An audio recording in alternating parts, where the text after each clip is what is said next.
Hi there, I'm Dr. Myrdalis Diaz-Ramirez, and this is the Design Your Physician Life podcast. Welcome to this episode brought to you by our maxAllure Mastermind, an exclusive mastermind for physician entrepreneurs. Today, we have a very special guest, Dr. Bonnie Koo.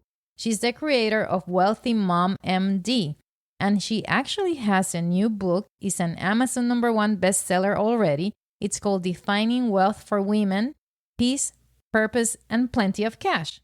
We had a great conversation with Dr. Koo about precisely that, wealth for women. Are you ready? Let's go. Welcome to the Design Your Physician Life podcast, where you will get excited about being a physician, learn the tools that can help boost your success, and great tips from successful doctors. Join us to unlock the keys to an amazing physician life. And now, here's your host, Dr. Myrdalis Diaz-Ramirez. We're very excited today to have Dr. Bonnie Koo with us. She has just released her book, Designing Wealth for Women, and we are very, very happy to have her in our podcast. So thank you for being here. Welcome. Thank you so much. Excited to be here. So before we dive on to the book, we want to learn more about you, your life. What inspired you in the first place before you ever thought that you were going to be writing a book about wealth for women? You were a doctor. So what inspired you to be a doctor? Was it like early on? Was it like later in college? What happened? Yeah, it's funny. I don't get this question asked a lot. Usually they're asking me, how did you start your business? But I've always loved science and the body. Like, I'm going to date myself, but when I was a young girl, people had encyclopedias. Remember those? I had them too. Yeah, so we had the, I don't remember what it was called, but it wasn't Britannica. It was the other one. Maybe it's called World Encyclopedia, but I remember the books were blue, like a deep blue with like gold, Yes. Yeah. writing or trim. It was the world of something. Yeah. And so I remember there was like a section on maybe it was the human body or was it medicine, but I would like read that. So I was, like I said, I always loved science since a young age. And it's funny, like I was one of those people that knew what I was going to major in. So when I applied to college, I was like, usually I don't even know why they ask you, but they do. And I picked biochemistry. And I remember people saying like, you're not going to do that, or that's really hard. But that's what I did. And the same thing with med school. Like, I was like, I'm going to be a dermatologist day one. They're like, you're going to change your mind. I'm like, nope. Why did you like biochemistry? I really like biology and I really like chemistry. Okay, obviously, I didn't really know what it was when I said I wanted to do it. I just was like, I think this is what I want to do. And the college I went to, Barnard College in New York City, I think every biochem major is different depending where you go to school. So where I went to school, it was actually through the chemistry department. So it was actually like a chemistry major with a little bit of biology in it. So I remember there was like a fork in the road where I was like, okay, do I become a scientist or do I become a doctor? And I didn't seriously consider the PhD route, but I was thinking about it, right? Like, do I want to do this or do I want to see patients? And I obviously came to the conclusion that I'd rather be a doctor than a scientist. And I think it just came down to like, I wanted to interact with people. Not that you don't as a scientist, it's different. It was definitely the right decision. I was a biologist and I had the same questions. It comes to the fork, where do you go? Do you be a geneticist, which is what I was interested in, or become a doctor? And also I have to tell, like the financial model of asking for grants to be doing your research didn't attract me that much. I prefer like to have that relationship with the patients and the way that it worked like one-on-one. And then it was different than working with the rats for me, which I worked with some. I thought genetics was really hard. Like I remember taking like some advanced and I was like, I don't understand this. It was like too much math involved. I'm such a nerd. I loved it. Well, eventually you became a dermatologist. Mm-hmm. So why did you become a dermatologist? Why did you know, like, were you so sure, I'm going to be a dermatologist and that's it? I mean, similar answer. Like I probably didn't really know what a dermatologist meant. It's so long ago, I don't even remember. Like, it's like, okay, free skincare is nice. Like that was definitely part of it. The lifestyle was definitely part of it. But like my first job after residency was actually running the consult service. So I really like I think what I learned through med school was, I think dermatology is kind of like joked about a lot, like, oh, it's not that hard or not that important, I think is kind of like the message we get. I think doctors are just jealous personally, but I really loved the intersection of skin and internal medicine. So like the consult service, like, so I went to med school at Columbia and we had a very robust hospital dermatology consult service. And we really made a difference. Like we really helped the internists, we really contributed to their differential diagnosis. And sometimes depending on the thing, like there are some serious drug reactions like DRESS, although they keep changing the name, but DRESS, Stephen Johnson, CEN, like we would be really involved with how to treat that, right? Because that's sort of our wheelhouse. So I really liked that. I really liked that sort of part of the field of dermatology. And that was my first job out of residency.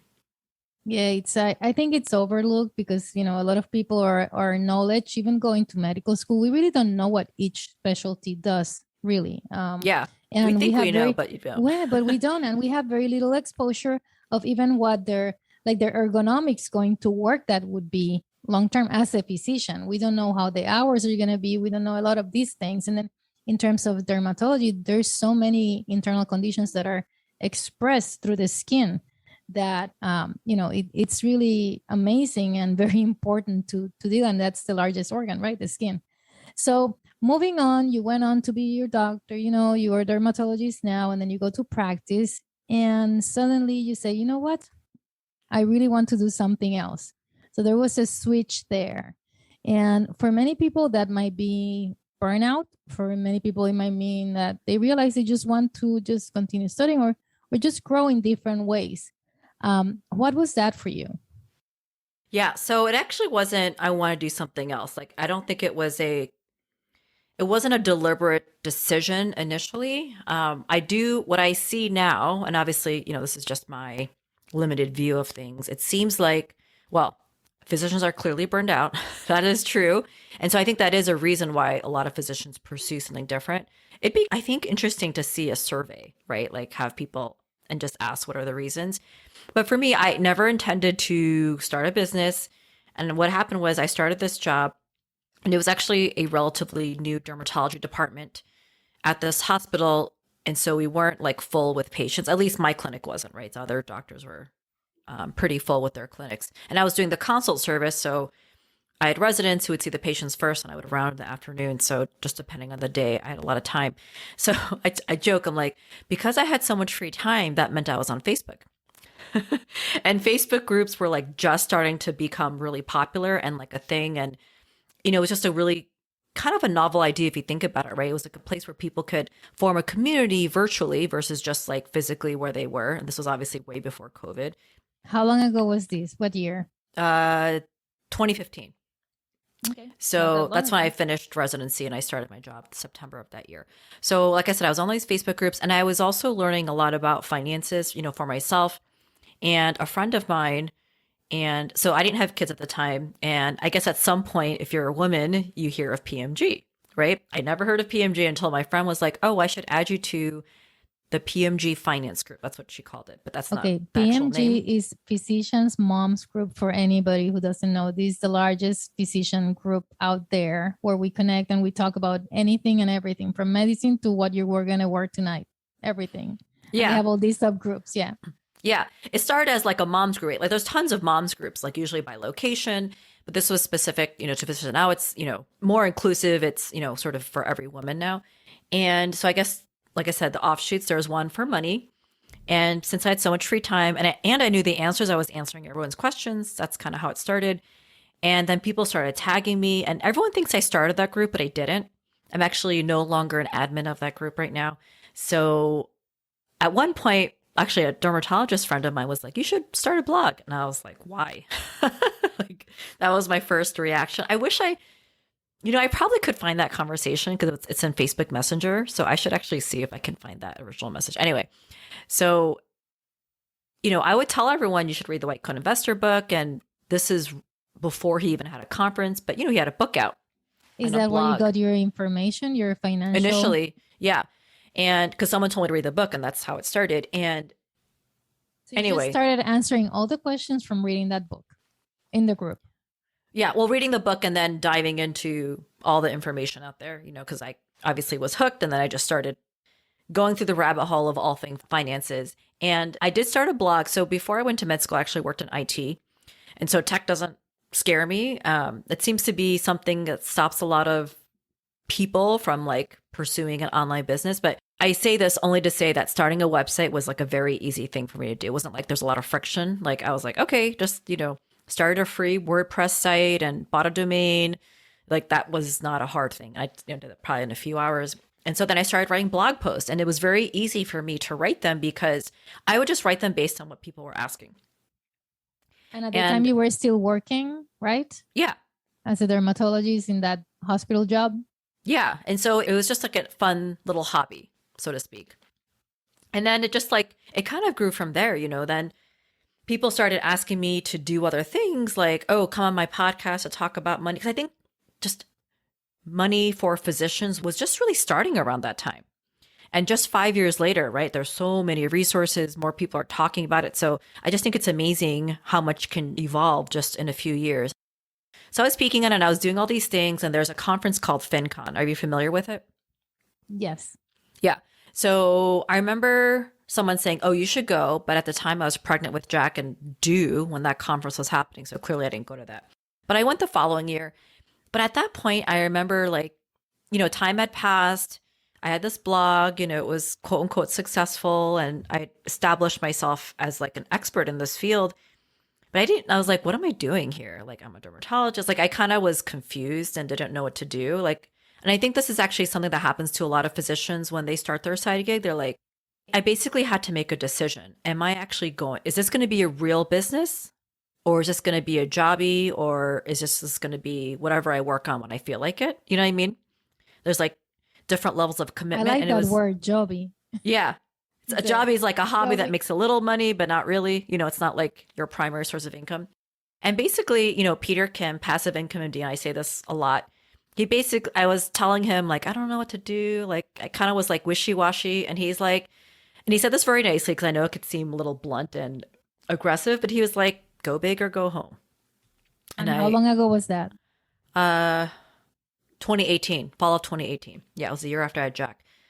And I remember him saying that. I remember being like, I don't know. Like, that was my answer. Like, I remember being like, I don't know. And that was the conference. And then I started working with a coach around that time. And I think it's like, people always ask me, look, how did you decide? And I was like, I wish I had this like magical answer, like as if like I had this big epiphany, but I didn't. I think I just was like, why not? And if it doesn't work out, I can still be a dermatologist. You know what I mean? So it was almost like I had nothing to lose, which can work both ways, right? Because I think a lot of what I see with a lot of doctors who want to have a business, whether it's becoming a coach, I speak to a lot of coaches, obviously, I think they rely on their physician job as a crutch, as a reason not to go all in their business, because a doctor job is safe. And anyway, I could go on and on about this topic, but. So you talked about your first coach. I understand that was Sunny, right? Yeah. So what was the specific trigger that you say, okay, I'm going to get myself a coach? Was there like a trigger that you said one day, or you heard it somewhere? What happened that you said, okay, I'm going to get a coach? What did that mean for you, getting a coach? Yeah. So I actually was exposed to personal development 20 years ago. Yeah, about 20 years ago to this day. So I was in my early 20s, and it was something called Landmark Education. I don't know if you've heard of it. And a girlfriend had done it, and then she was like, you need to do it. It's so amazing. I've learned so much. And she couldn't really tell me specifics. I thought she sounded crazy, if I'm perfectly honest. But I was studying for the MCAT, and she obviously knew that I wanted to do well. She's like, you're going to get a higher score on the MCAT if you do this conference. And I was like, okay. So I signed up for it. Anything right? higher? Let's go. Yeah. So I signed up for it. I had no idea what to expect, but that was my first exposure that like maybe life isn't what we think it is, and how we think is maybe not what we think life. It was just like, I was like, whoa, what is going on? And I actually did a lot more programs. I didn't work with a coach. Like, I actually wanted to hire one in my early 20s. And I think she was $500 a month. And at that time I was like, I can't, pay for that. And so I never worked with her, but I met a lot of friends from that experience. When I say friends, I mean people who wanted to think and dream and live differently than the status quo. So I had that exposure early on. So I say that to say that, and then I forgot about it because I went to med school, right? Training, and you just, go into a bubble. And so I got to say that preface because basically what happened is in another PMG group, Sunny Smith, who I had no idea who she was, she just posted saying, "Hey, I'm training to be a coach and I need some free clients." And I was like, what? She's coaching for free? I was like, holy crap, because I already knew the value of that because of my previous experience. So I just messaged her, and then, the rest is history. So I was her free client for several months, and then I started paying her.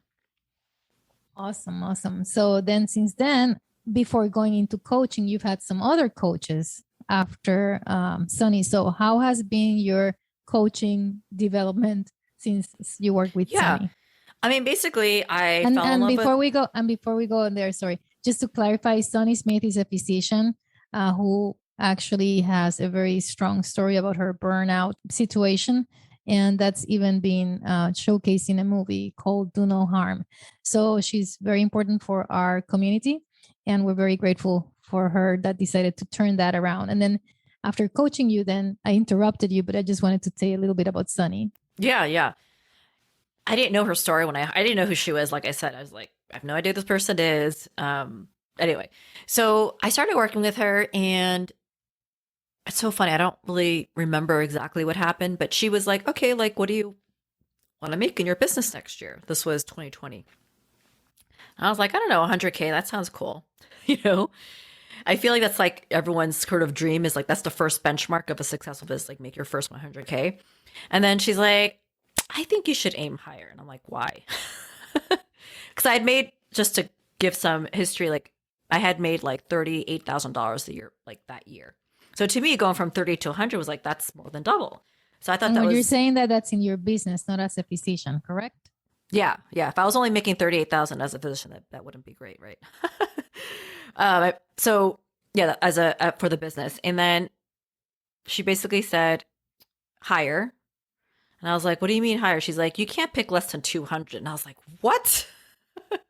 Like, I remember just being like, what is she talking about? And then I asked her why, like, why 200? Why not? And this is what she told me. And it was so true. She's like, if you pick 100, you just have to do more of what you're currently doing. But if you pick 200, you're going to have to do something different. So the rest is history. After she told you the 200, then you changed coaches eventually, right? Well, I worked with her for a year. And after that year ended is when I started working with a business coach. Like I basically joined a mastermind right after we finished. Awesome. So then that eventually took you to writing this book called Wealth for Women. That's been just a great book. I have to say, I heard the whole thing and I loved it. And it's narrated by you. I remember how you said that it was so hard to be doing the actual narrating of the book. It's a lot of talking. Negotiate and then read the whole thing, and then I'm guessing going back and forward. So before we dive into the book, how is the process? How was that process of writing the book and going through all that? Because it's a series of steps. It's complicated to write a book. It's not just something so easy to have such a great release, like you've had a great release of the book. Yeah, it's like a whole thing. And I have so much more appreciation of anyone who publishes a book, because it's not just, the content, the writing, it's the book design, the editing, getting it out there. So I I guess I call them a publishing company, but they're not like a traditional like Penguin or Random House. I'm self-published, but self-published does not mean do it yourself 100%, right? I think what self-published means to me is you retain full rights and the royalties are always yours, versus a publisher who actually owns the copyright for the book, which I don't know if you knew that. So like, that means it's like their intellectual property. And I just think like the whole book industry is changing and more authors are being self-published. So with that said, I knew from the get-go, I want to be self-published. I did think about going through a publisher, but it's not easy to get a publishing gig, right? Because they're not going to just publish any book. They want to make sure it's going to sell, right? With that said, I always knew I was going to be the self-published way, but I also knew I wasn't going to just do it myself and figure it out. Like, that's not a good use of my time. Like, the best use of my time is the content. And then I had a lot of help for everything else. Super. So now we get to your book. I want to know exactly how to make so much money. So what's the story inside the book? Because that's not what we get initially when we say the book. When we start that book, we start with mindset, right? Mm-hmm. Yeah. So why don't you go straight to strategies about how to make money? Yeah. And so strategy is obviously important. That's what most books focus on. But the thing with strategy, like, what you need to do, how to do X, it's limited by, or I shouldn't say limited, but it's influenced by what you think you're able to have and do. Right. And so most of us have bought into this trajectory where you go to school, you get a job, and then you put money away for retirement. Now, that's actually like a relatively new thing. Before, the company took care of you, right? That's where pensions and stuff like that. But that's largely gone away, except for Kaiser, I guess, right? Kaiser still does that for their doctors. But, for the most part, most companies don't do that. Like they'll have a very generous retirement plan where they match and stuff, and maybe you get stock options. But now for most people, you have to, the onus is on you to put the money away and have it grow over decades through the power of compound interest. And then when you're 65, then you could retire and enjoy life, right? That's kind of like what, I don't even think we're taught that. It's just like, that's what everyone does. And so you're like, oh, that's what we're supposed to do, right? And so that's what you think you should do. And the thing is, like, if that's what you think you should do, then all the strategies that you learn are going to be focused on that. Does that make sense? And there's nothing wrong with that type of life. Like, I'm not saying like that's the wrong way to live life, but most of us don't even consider that there might be another way. And when you're talking about money mindset, what's the usual process? Because you've been a money coach for many physicians. What's the process when they come to you? They say, you know what, I'm here lost. And we have some stories in the book about this, but how long does it take them to realize that they really have to change their mindset before they can move on to a strategy? How long does it take? I think it's really individual. And that's actually one of the reasons why my program is forever lifetime access. It's not like it's 3 months and then like you're back into the wild, right? And so, some people get it really quickly. When I say get it, I don't mean like the people who don't get it quickly or there's something wrong with them. But I think like we're all on our own journey. And I think like your mindset coming in influences how quickly you pick it up. But, I don't have a survey that says how long did it take you to figure it out. But that's the first thing they learn in my program. So unless they don't do that first part, so it's hard to answer that question. So once you're there working about, in your mindset, you say, you know what, I really have to think about my money differently, the way that I spend it, the way that I see money, because money, as you say, is basically a tool. Like it doesn't have feelings. The feelings are on you about your money, the way that you handle it and all these things. And as a physician or many professionals, they say, okay, when I graduate from medicine, I'm going to make X amount of money and I have arrived. But yet you see a lot of unhappiness, which takes you to this topic of arrival fallacy, the arrival fallacy myth, which I love the way that you discussed it. Can you tell us a little bit more about that topic? Yeah, I mean, it's basically the fallacy that once you get to a certain destination, so since we're talking about doctors, we all think once we become attendings, life is going to be great. We're going to make all this money and we will enjoy the fruits of our labors. And obviously that does happen. Our income goes up dramatically. We're able to do things, have experiences that we couldn't have as a resident, right? But a lot of people are like, is this it? Like, I think they expected like some magical switch to go off. And obviously certain things are better. But then people, or especially women, I think we have this sort of like internal dissatisfaction, which is like one part. But then the second part is then we think there's something wrong because we have that satisfaction. And when I say there's something wrong, like we're like, shouldn't we be grateful that we have this life? And there's a lot of like questioning, like, oh, is there something wrong with me? Like I should be grateful. And every time you have like a should statement going on, like it just doesn't make you feel good. You're like, well, I should be doing this or I should be happy. And, as women, we've been sort of socialized to be grateful. Like we should be grateful. Like that's a message that women get. And if we're not grateful, then we're being ungrateful. And being ungrateful is bad, right? Yeah, but that feels like settling, right? Yeah. But you still like you have something like some happiness and you're not, there's something under you that is restless.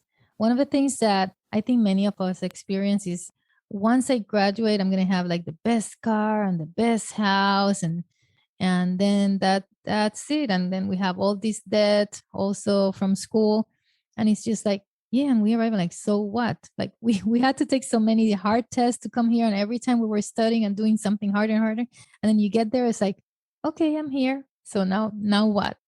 So when you're at that point and you have kind of arrived to this particular stage, and you have these thoughts, how can you change them into productive thoughts?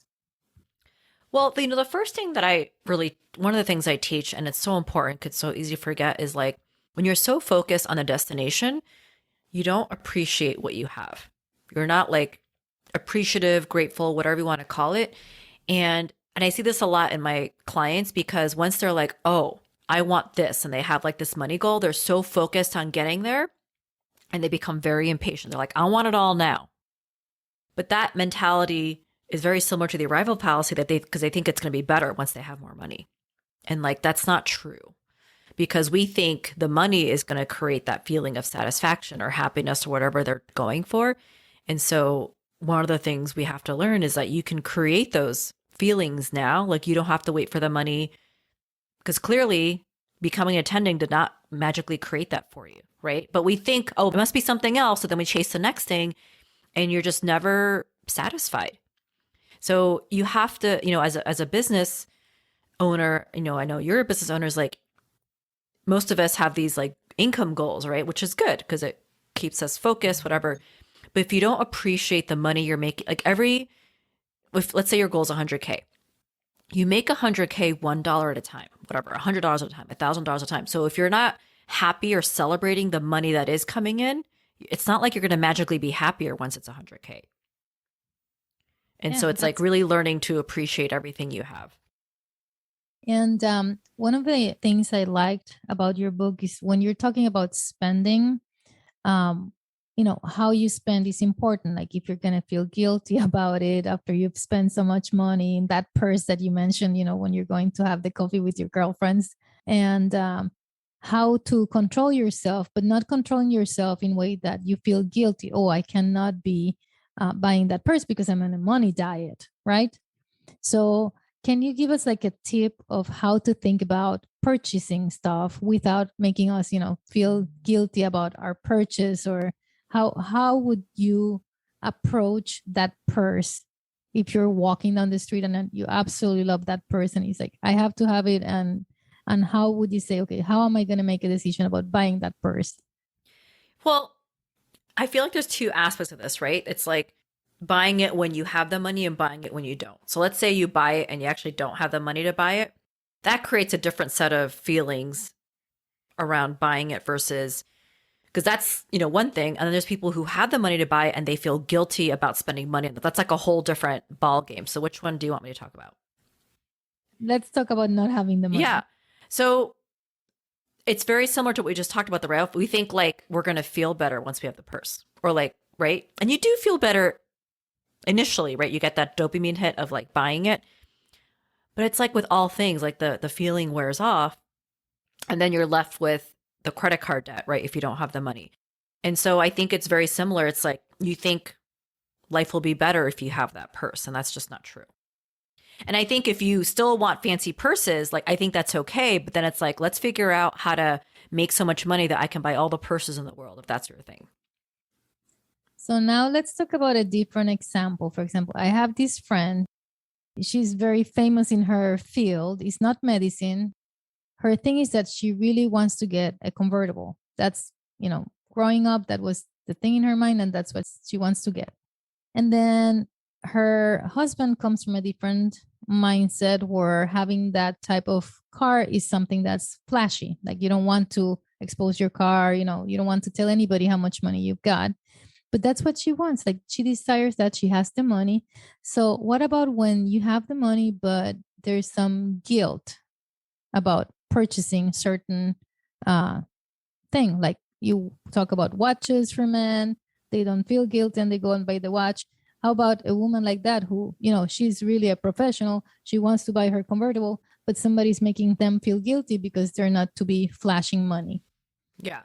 Well, what I'll say about that is no one can make you feel guilty, right? No one can jump in your body and make you feel guilty. So she feels guilty about doing it, right? And it's like she must already feel guilty, and her partner saying that is just kind of bringing up the thoughts she already has about guilt. So I see this a lot, just women in general feeling guilty about spending money on themselves as if we need a good reason. I think women feel like we need a good reason to do anything. Have you noticed? We can't just, it's very hard for us to say, I want it, and that's why I bought it, or that's why I went after it. We feel that society wants a good reason. Like, for example, I can imagine your friend saying, well, I've worked so hard, I deserve it, right? A lot of people say things like that. And so it's so funny. I was looking at the definition of guilt, and guilt basically comes from thinking that what you're doing is bad. And so I would just have her explore that, right? Like, money isn't good or bad. Her desires aren't good or bad, right? And so, and I think, I don't know her background, but I feel like it's a bit more pronounced if you grew up in a religious household, and maybe depending on the culture that you grew up in. Yeah, there's certainly values that are associated with wanting money or wanting things that are expensive, and then having others know about that, because, that then goes against humility and all these other things that you're supposed to be feeling or showing. So we're going to be now moving on into a spending plan instead of a budget. So we are taught all our lives, most of us, to do a budget. And a budget, as you say, feels like a diet. And I like the way that you say, you know what, let's do like a list of things that you enjoy, your joy list, right? And then you put those into a plan where you don't have to wait until the time that you're going to retire to enjoy your life. So you make that part of the plan. So if you can give us like 3 tips about how to build your spending plan, what would those be? Yeah. So this really creates a mindset shift, because so many of us think of budgets as like, oh, I have to cut expenses somewhere, right? That's how most of us approach budgets. Like, oh, I'm doing a budget because I'm spending too much and I have to cut, versus creating a spending plan. And as you know, in the chapter I talk about, and you could figure out how to make more money so you don't have to cut expenses. I don't think there's anything wrong with temporarily tightening up the wallet, so to speak, in order to meet a goal. But it's like, I think when you think about like, oh, I'm cutting expenses, I'm decreasing the pleasure I can have in life. Like, I think that's why so many people it's like a food diet, right? Like, people are like, oh, I'm going to give up pizza and cake, and no one wants to do that. I mean, I think some people do that, but it's like, I don't know. I really enjoy eating. Food is definitely a source of pleasure for me. It's not, have you heard of like, there's this movement like food is fuel? I'm like, no, that is not how I think about food. Especially like, I think, the way like in our culture, food is celebrated, right? I don't know. I think maybe in the white American culture, maybe food doesn't have that same connotation.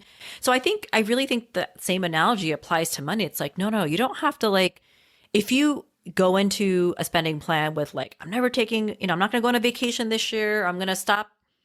I don't know, whatever it is that you spend money on that you enjoy, like that is just a recipe for rebellion, right? And so what I mean by the joy spending is like, no, you got to keep that in there, right? And there are always areas that you can spend less in that don't give you joy. So it's like identifying like, what do I really want to spend my money on? Because I find that a lot of high earning women, I'm not saying you have to track every dollar you spend, but when they do look at how they're spending the money, they're often surprised at where the money goes. And so it's like identifying, just having the awareness of where their money goes, or like, oh, do I want to still spend money on that? Or would I rather spend money on this? Would I rather invest? So I think of a spending plan as like just really being aware and conscious of where your money is going. And obviously, if you want to buy and grow assets, which is what I teach, to create wealth, you have to figure out what you can put towards that, right? Yeah, so you mentioned the tool YNAB in your book, and I have to tell you that we've been using that for over the last year, and it's been an eye-opener because we've been able to, yes, you need a budget, but we use it as a spending plan. So there we have the things that we spend. We have money that we're going to be putting aside already ahead of time for things like, okay, if the car has a problem, if our house has a problem, if somebody gets sick, that's already there because it's going to happen at some point. And then we also have for our dreams for the future, for our investments to build on assets, and we have for immediate dreams. Okay, so we know that we're gonna want to do all these trips through the year, and we have this other big one that's gonna happen this time, and it's already worked into that way. And we know that we're having joy while what we're doing. We're planning for joy. We have also some room to move. Like if you have a spur of the moment thing that you like and you can do, nothing that will keep you away from living while still planning and being intentional about the money movement in your household. I like what you just said, because so many people think like planning, whether it's money or just planning in general, that means like, oh, then I can't be spontaneous. But I actually think the opposite. The more you plan, it actually allows for more spontaneity. It gives you knowledge. You know what you can do. And then with that, okay, I'm not going to go and buy the $10,000 whatever expense here, but I can buy maybe 500 here or 500 there or something like that. And it gives everybody like some room to be able to move. And you're not restricted in some way that of that uncertainty or coming back to a really bad surprise that then you're going to be having to spend, and then you have to cut in some other places. So I think that it does give you some freedom, the planning ahead of time for that and for anything in your life. So let's see, if I want to get to work with you, I'm like so excited. I read your book and I want to join your groups. And how does that happen? How do we find you? How can we get to go to work with Dr. Bonicu? Yeah, so the best, so I work with people primarily through my program, which is called Money for Women Physicians. So you just go to my website and you could read more about that. But it, like I said before, it's a lifetime access program. And what that means is, because I think a lot of programs say lifetime access, like you have access to the course materials forever. That part is true. But what I mean by lifetime access is you have lifetime access to our private community. You can ask as many questions as you want. You will get coached. And we have a weekly coaching call. That's usually me. And so you have access to that forever. Because what I found is people are busy, right? We're busy. And I used to offer it as like a 3-month type of thing. And it's not that didn't work, but I feel like, with money mindset, it's not a one and done thing. It's an ongoing process and it's an iterative process. So just to give you a quick example of that, like when I first started learning money, I was like, oh, this is a 403B and this is an index fund and this is how I'm going to slice and dice it. And that was like my first foray into money. But, that was almost 7 years ago. And so, but now I'm in a different place. Now I'm doing real estate, but I couldn't have done that 7 years ago. My mind wasn't there. So as my mind evolves and changes, as I open my mind more really and be more risk tolerant and all that stuff, then I end up doing different things with my money. So it's an iterative process. I think what I see a lot is women, like I said, they get a little impatient with themselves because they want it all now. They're wondering, why can't I do investing right away? Because their members have been in part of my group for different varying. So like there's women who are quote unquote further ahead, meaning they've already invested in real estate. And there's women coming in who have to figure out their retirement accounts first. And so it was important to me to have that continuity so that you have some place to come back to when you're ready to make that next move. So how can you tell us about what the potential of being a digital nomad looks like? Because that's what your life could be right now. Oh, well, I think to me, a digital nomad means you have an online business. So it's not like you're tied to a brick and mortar shop. Like, I don't think that's for everyone, right? Because some people want like their own private practice, for example, right? And that's not going to be an online thing. Although it's so funny now that I'm in the business world, like I see so much potential for what doctors can do for medicine. You know what I mean? Like, because I think when we're in med school and residency, you're kind of told like, this is how you practice. The employee model of medicine is, as you know, relatively new. Before everyone started their own practice, but that's not the case now. People still do it, obviously, right? I have a lot of dermatology friends who started their own practices. I think certain specialties, it's easier to do that than others, right? If you're an anesthesiologist, it's not that it's harder, it's just different, right? Because you still have to be with the hospital for the most part. So when you have an online business like I do, you're not limited to. So you could be a digital nomad, and our mutual friends Lady and Kenji are. That life is not for me. I love to travel, but like I like having a home. And so because of my business, I'm not restricted to travel, right? So like I traveled once already this year, and I have actually in 2 weeks I'm going somewhere, and then that's for business. But then mid-March, we're taking 2 weeks to go to Hawaii, right? And my business doesn't have to stop because I'm traveling. Like sometimes I'll hire someone else to coach for me if I really kind of want to take time off.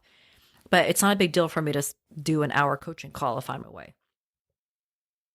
Well, thank you very much for being here. Do you have any parting tips for people who want to learn more about money?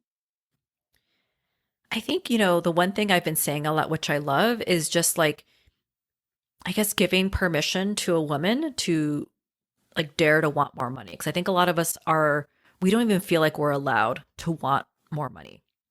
And so the thing that I've just been telling everyone, and I actually got it printed on book plates, for signing for my book. And this is the quote: "You are meant to be wealthy."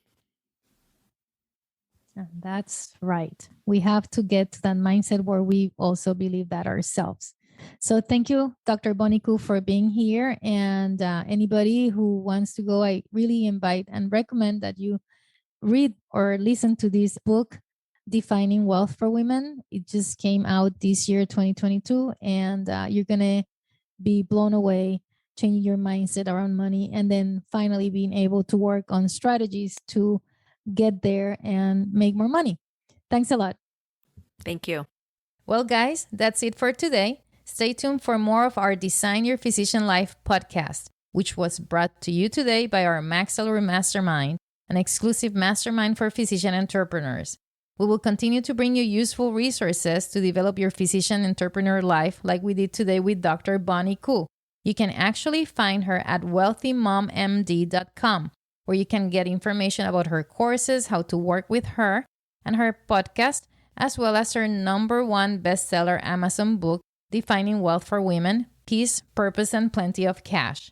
Thank you for joining us. We hope you had a great time like we did. Stay in touch with us. Visit our website, www.maxallure.com. That is MAXALLURE. And please don't forget to subscribe like us. Give us 5 stars and share the love. Share with your friends and family. See you later. Thanks. Bye. Please remember that Design is not providing specific financial, medical, or career advice. Our only intent is to stimulate your appetite for growth by sharing our experience and those of our speakers, coaches, and guests. Your personal growth and success will be unique to your circumstances and your hard work. We sincerely hope you enjoyed the show and look forward to seeing you next week.